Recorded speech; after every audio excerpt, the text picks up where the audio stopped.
Hiekka.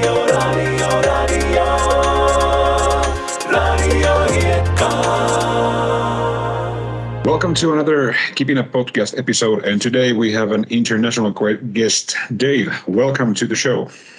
Thank you very much. Glad to be here. Yeah, how are you doing today? I'm good, thank you very much. The sun is shining. Everything is good in the world. Well, most things. Most things, yeah. The important things are okay, so we'll keep it that. Yeah. Could you introduce yourself to our audience? Yep, I'm Dave. I am Bruce Dickinson from Iron Maiden's corporate agent for speaking and theatre shows, one-man shows. And I've been in the speaking industry or the speaker bureau industry for over 25 years. That's quite a long time, yeah. It is a long time. It's a very long time. I've had two marriages since then. You have a wide career, so are there any highlights or perhaps any turning points in your career? Yeah, I've dealt with a lot of people in the past, in the last 25, 26 years. Some that really stand out. I went to Qatar with Pele. When he opened the Aspire Sports Academy out there, which is obviously a big deal for this year because it's being used, I believe, as training facilities for the World Cup. It's a huge, huge complex and it's fantastic. That's definitely one of the standouts for me. Going to Rock in Rio with Iron Maiden, that was a pretty cool thing. Yeah, that must be a huge event. Working with Lars Ulrich from Metallica. But probably my favourite is working with Neil Armstrong, who was, the first man on the moon. There's only one first. There can only ever be one, as they say. And he was a lovely guy, and I worked with him a few times, got to know him really well. That was a big deal for me. Neil Armstrong was a big one. But you get a little bit blasé in the end. People think, it must be a fantastic job. You're seeing such and such, you're meeting this person and that person. But at the end of the day, it's work. It's what I like, rock stars or sports people or astronauts, whatever. It just becomes part of what you do. Yeah. Sorry, Dave, I lost you there for a second. So maybe we switch off the camera so it will be easier to talk and we get the audio. Yeah. Perfect. Yeah. You have a very long career, so I was thinking about how does it feel, or how did you end up doing this kind of a work that you do today? Well, I came from the music business. I was a tour manager and a promoter. And then about 26, 27 years ago, when my eldest son was born, I thought, you know what, I've got to go and get a real job. I can't just be a music promoter staying out all night and a tour manager touring around the world with a band. So I decided on working at a company pretty close to where I live, which is a speaker bureau. And I became a speaker agent, and it sort of all went from there. It's interesting, yeah. Many of these world's hugest stars want to be, or they are asked to be speakers. What do you think that makes them a good speaker for a forum? Well, speaking is an art. Just because someone can stand up on stage and play music to 50,000 people doesn't mean to say they're going to be a good speaker. It's a very different skill set. You've got to be comfortable in yourself. You've got to be a good speaker. Like I say, you've got to have something that people want to hear. And it needs to be an interesting and entertaining presentation for people. And they've really got to buy into what you're trying to do as a speaker, rather than just being a name who wants to turn up and speak at an event. It's a very different skill set. Yeah. Definitely, yeah.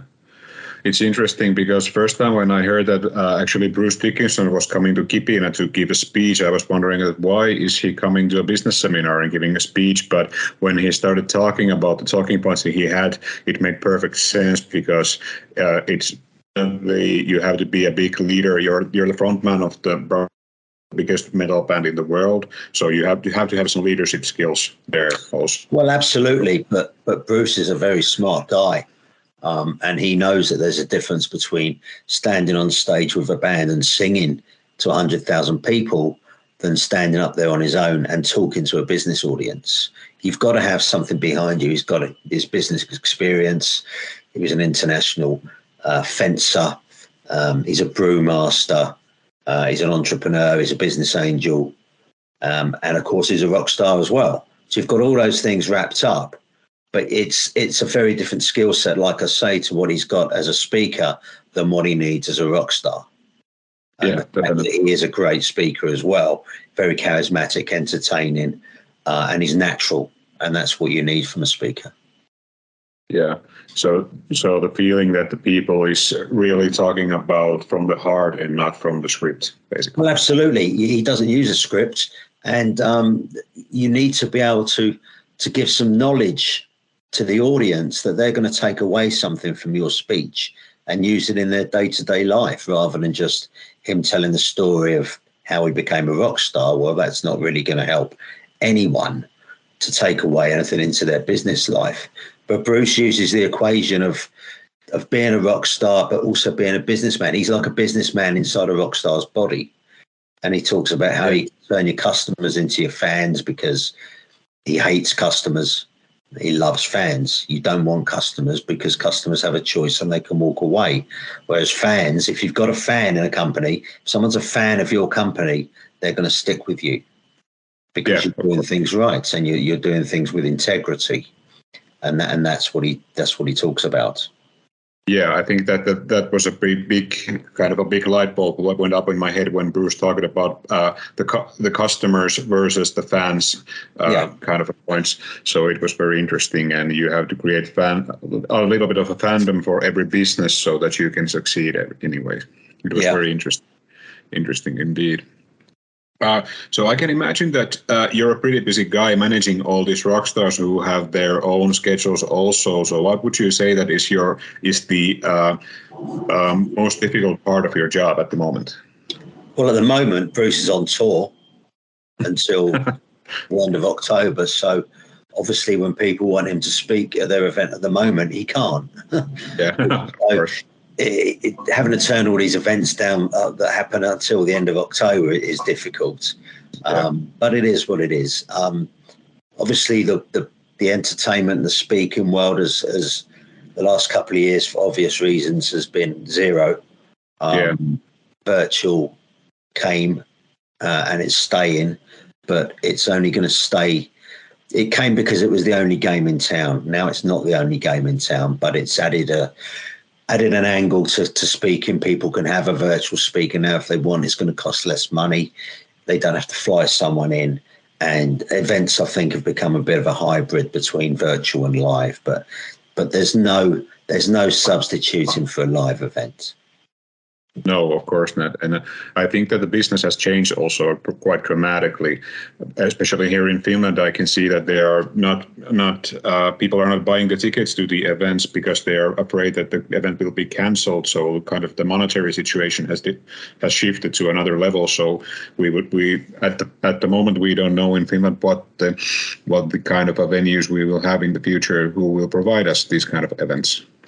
Yes, well, I don't know what the situation is there in Finland. Obviously, here everything's open again. Events are back, and they are in many places throughout the world, and I presume they are in Finland now as well. And I don't think anything's going to go back to the way it was. I think it's here now, and we just got to live with it. Yeah, I think so too, and I'm hoping that the entertainment business will get back to on its feet in no time, and people are definitely yearning for a culture and different kind of events to happen also. But what I was trying to say is that I think that the business has changed, that people are not so eager to buy tickets before the event, that they are afraid that the events will get cancelled in them before it can happen. So the fear of Corona is still very true, at least here in Finland, and hopefully we'll get past that soon. Yeah, I think there's definitely a culture change in the way people buy tickets for events. Yeah, and maybe they're used to waiting until later in the day now to buy tickets, whereas before they'd buy them in advance. So maybe it's just in their psyche now to just wait. Yeah, we will see. But difficult times, but we will overcome. Absolutely. What do you think about leadership in general? What do you think that qualifies for a good leader? I think a good leader needs to lead by example. I don't think you should try and get someone to do something unless you're able to do it yourself. A leader's a bit like a traffic cop, I think, directing people to go down different avenues, but they've got to know what they're asking people to do. There's too many people out there who are just leading and shouting and just assuming that people can do things, but you can't put a square peg in a round hole, as we say over here. You've got to put the right people in the right jobs, and you've got to treat them right. You've got to treat them correctly. You've got to give people reward for what they do.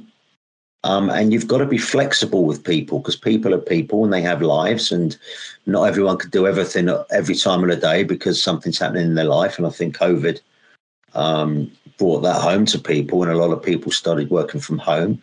I think you need to be flexible with people. But like I say, you've got to lead by example. You've got to inspire people. You've got to have people that want to follow you, that want to work for you, that want to do what you're doing and buy into what you're doing, and excite them in whatever world that you might be in, to take people with you on the journey. Yeah, sounds pretty fascinating, actually. It's quite interesting to talk with you from the UK and people here in Finland who are great leaders as well. And you're talking about the same things all the time. So I think that the leadership is changing globally, or the mental status of the leaders are changing from you described them as they used to shout to people and do their work, but now it's more of a team effort, and you have to find the right kind of players for the right positions.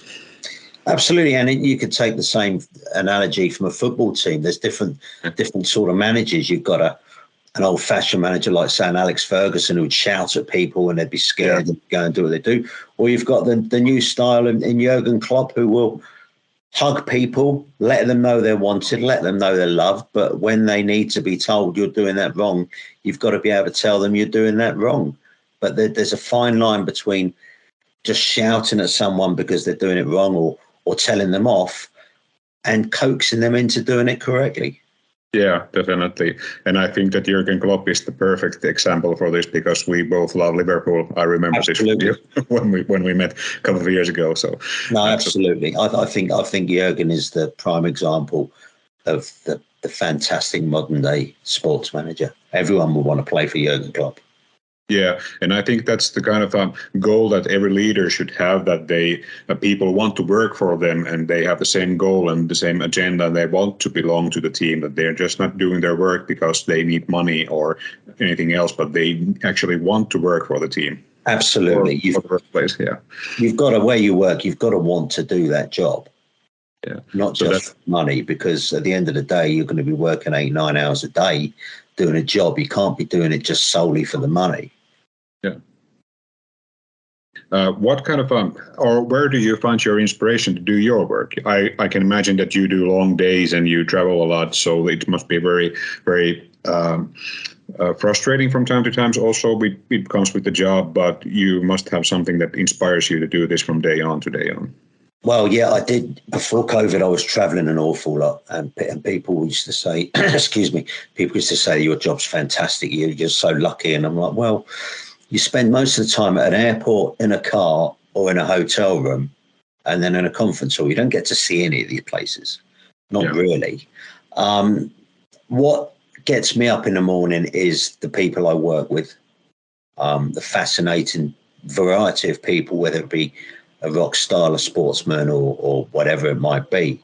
My job is very different every day, because although the process is the same, the product, if you like, the speaker is very different every time. One day you could be working with Bruce, the next day you could be working with Kevin Keegan, the day after you could be working with a politician, etc., etc. So it's the variety of my job that gives me the buzz. I'm a salesman, so I like the sale. and I like everything that comes with that. So that's what gets me up in the morning. That's what inspires me, is the different people that I work with and the different people from speakers and clients as well. Yeah. I think that I think that everyone should need that one motivation that they can keep up and get up in the morning and do their jobs. And that's great that you have found yours, definitely, because I know that you do it from your heart and it's kind of a part who you are, actually. The worst feeling in the world is doing a job. And then on Sunday night, you've got that dreaded feeling, oh my God, I've got to get up and go to the office in the morning to do this job that I really don't like. I am so lucky that I don't have that. And especially now I work on my own. Since COVID, I went freelance. I left the company I was at after 25 years because I wanted a work-life balance better. And that's what I've got. And now I'm my own boss and I don't have to do that. But working at a company, doing a job that you really don't like 5 days a week forever is got to be awful. Yeah. And I'm just lucky I don't have to do that. Yeah. What kind of advice would you give to a person who does that kind of thing, that it works 5 days a week and doesn't enjoy his job or her job? Well, you've got to look at your options. Like you're only here once. Life is too short. Before you know it, another year's gone by and another year's gone by. You've got to do what you want to do. You can't treat this as a dress rehearsal. And if you're qualified to do something that you want to do, then my advice would be go and do it.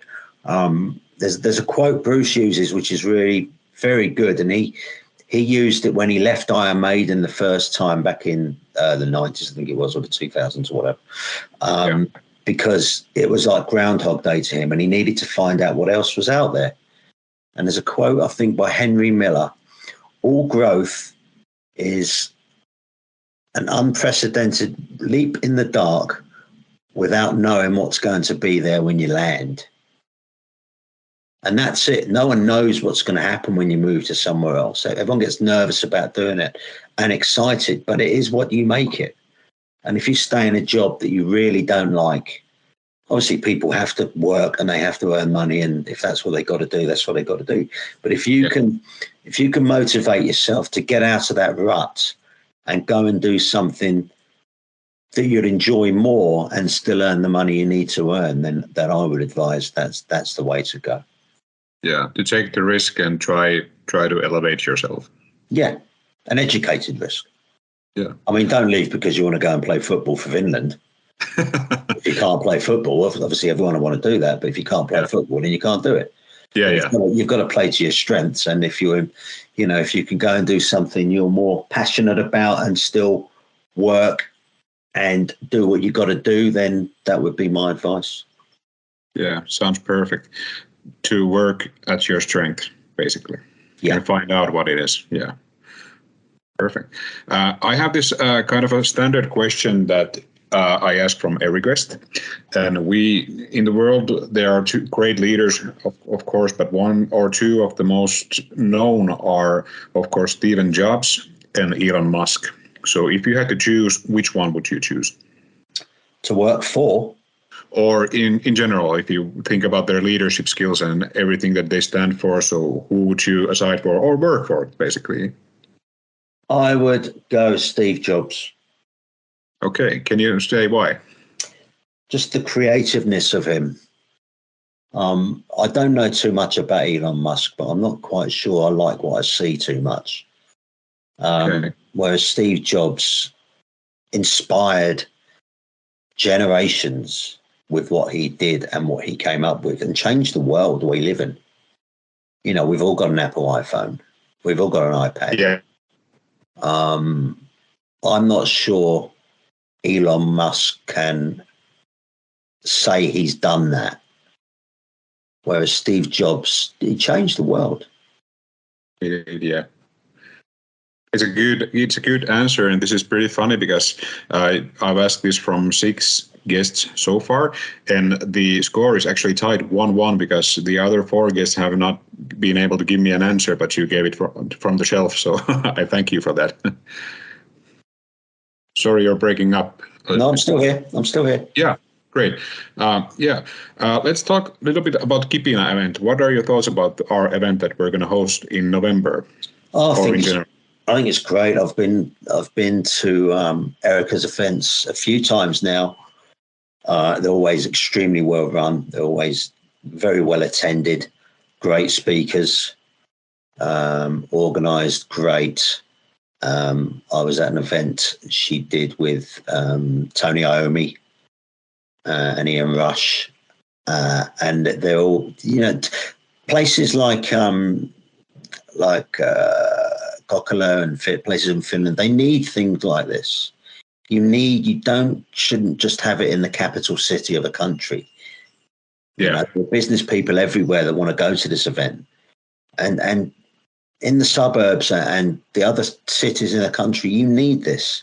You have to have this as well yourself. And it's inspiring to people in that area that, wow, we've got this event on here. We've got this brilliant event going on here. We've got people coming. We've got Bob Geldof coming here, for goodness sake. Yeah. Yeah. It's what gets people up in the morning, that sort of thing. Bob's been to Helsinki a few times. But not everyone can get to Helsinki, and not everyone wants to go to Helsinki, because they don't live there, live 100 miles away, 200 miles away, whatever. So I think for Erica to grasp the nettle and run an event like she does outside of Helsinki, somewhere else, I think that's pretty inspiring in itself. Yeah, I have to say that if somebody would have told me 20 years ago that Bob Geldof is coming to Kokkola to host a business seminar, I would not believe him or her. There you go. And the world's got smaller. For sure, the world's got smaller, and you're able to do that. But you still need someone to lead the way and be creative like Erica has been and run this event. And it's a risk to run an event. But she's done it successfully, and now she's doing it with Geldof, and then next year it'll be whoever. And it's here to stay. Yeah, and it's very inspiring to us all, definitely. Absolutely. Yeah. Dave, thank you for this short interview. It was always nice to talking with you, and I hope to see you this year in Kipinä event if you can come. So you're welcome. Yes, I will be there. Awesome. So we'll hook up, and we'll have, in the time-honoured Finnish tradition, we will have a beer together. Yeah, most definitely. Pint or two. Definitely. Yes. Yeah. Okay. Thank you, Dave. And catch you later. Okay.